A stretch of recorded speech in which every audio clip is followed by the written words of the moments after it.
Hey Spotz fans, this is James. In this video, I'd like to focus on our booking process from the end user perspective and then through to how the host would approve or deny a particular booking. An end user would simply go to our site, click the Find Space button, go in here, and let's say I want to host a basketball practice in Minneapolis for 3 weeks. I'll start searching for Minneapolis.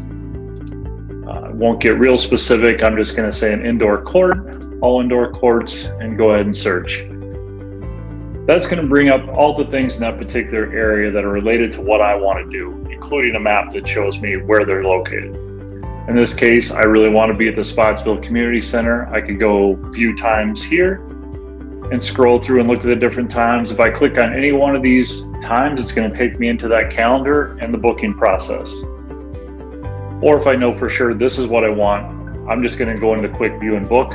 I'll click here, and it's going to bring up a window that walks me through at the top of the screen exactly what the process is for an end user. The first screen is going to show the general details about that particular space, the amenities that are included, any amenities that are available for purchase, any details that the host has entered about that particular facility. I'll get to what those amenities mean and the importance of that here in a moment. But let's say I want to do for 3 weeks. I could do it just for a single booking, or go ahead and click recurring. And I want to practice Friday and Saturday for 3 weeks.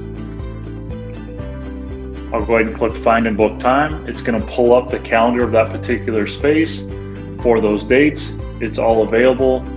I want to practice from 10 to noon on those 3 dates, and it'll populate my cart accordingly.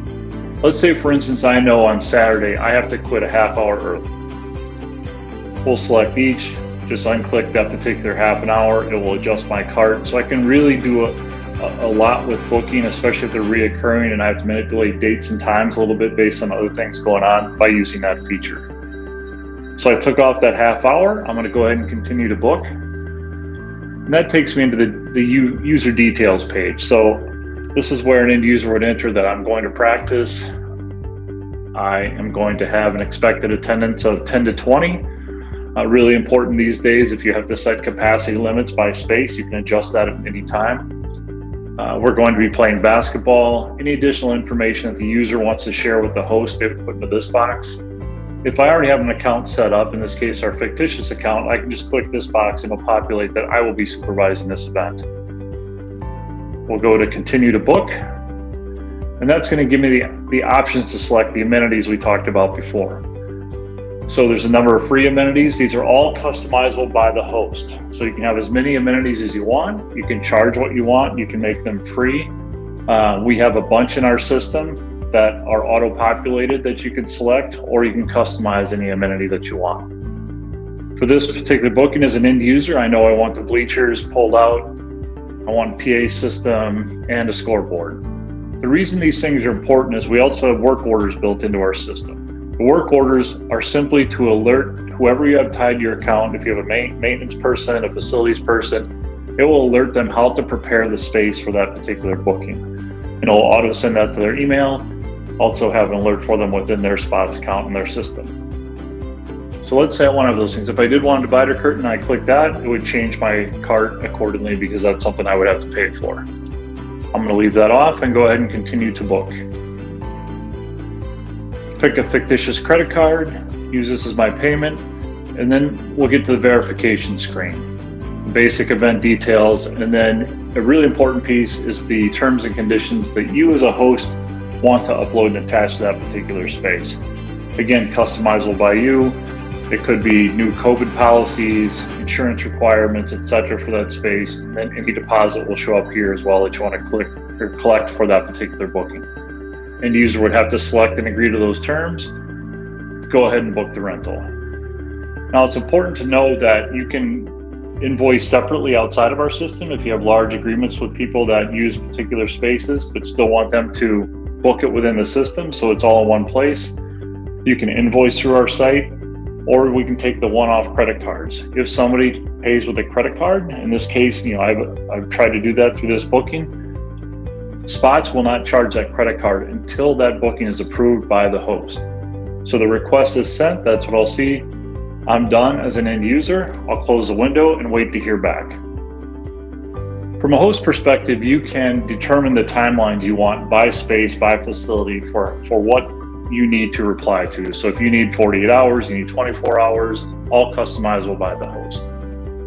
From a host perspective, let's go into that side. I'm at the homepage of Spotz County Parks and Recreation as a host administrator. So if I come in here at any time, I may have had an alert in my email because that booking will copy your email as well, but you'll have an inbox within the system. You'll click on the inbox link. That will take you into a list of all the requests you have to approve. Here's the request we just created. I'll click review.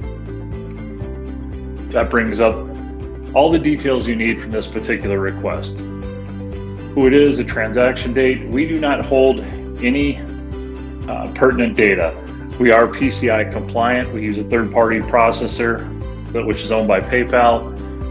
We only know the person's name who's making the rental, last 4 digits of a credit card, and a unique transaction ID. And we can look things up with that information at any time to check on an order, etc. But we do not retain any personal information. As you go through the booking, you can say no to a particular date and time. You can say no to the whole booking, approve it all and move on. We suggest, let's say for instance, you don't think this Saturday would work, rather than just unchecking that and approving it, you can go up to our threaded messaging feature and communicate with the end user before you make a decision. Say, hey, we don't have Saturday, December 5th available. Do you still want to continue the booking? Would you like to search for a different venue? Talk to me. The value of using this is it keeps all the communication, especially if they talk to multiple people at the host, in one place. So you can see what was communicated and be on the same page. This also copies your inbox, your regular inbox, but helps keep the messaging all in one place related to that particular booking. The other thing you can do, if necessary, is adjust pricing on the fly. Let's say, for instance, that particular court that I was trying to rent is 2 weeks from being resurfaced, really slippery. We don't feel like we should charge full price for that. I'm going to go ahead and give you 20% off. I can click right here and adjust the pricing. Put in my reason, apply the discount, and move forward. The last thing you can do on this page is if there's any additional messages you want to leave in the approval, any notifications, reminders, please turn off the lights. If it's dead of winter, hey, can you have the kids kick off the boots in the foyer? Whatever it may be. And then any maintenance instructions above and beyond what the work order would create, you can enter that here as well. For the purpose of this demo, I'm going to go ahead and deny it all so we don't have them in our demo environment. Deny the booking, click yes, and that's it. The last thing I would cover as it relates to booking is we also have one-click cancellation. This, in a live environment, would show the list. You could search by date, by facility, of all the things scheduled for that place. If you happen to have a pipe burst at a particular facility and need to cancel those events, you can go through, one-click, cancel them. If they paid with a credit card, we're going to automatically refund their credit card and move on. You can put reasoning in there so they understand what the issue was, but really easy if you need to manage rainouts or issues that come up at a facility or some other event, could potentially lockdowns that have happened where we had to close off spaces. That can all be handled really easily here without a million emails and phone calls back and forth. That's it. That's how the booking process works, and you manage it from a host perspective. Hope this video was helpful. Thank you. Have a great day.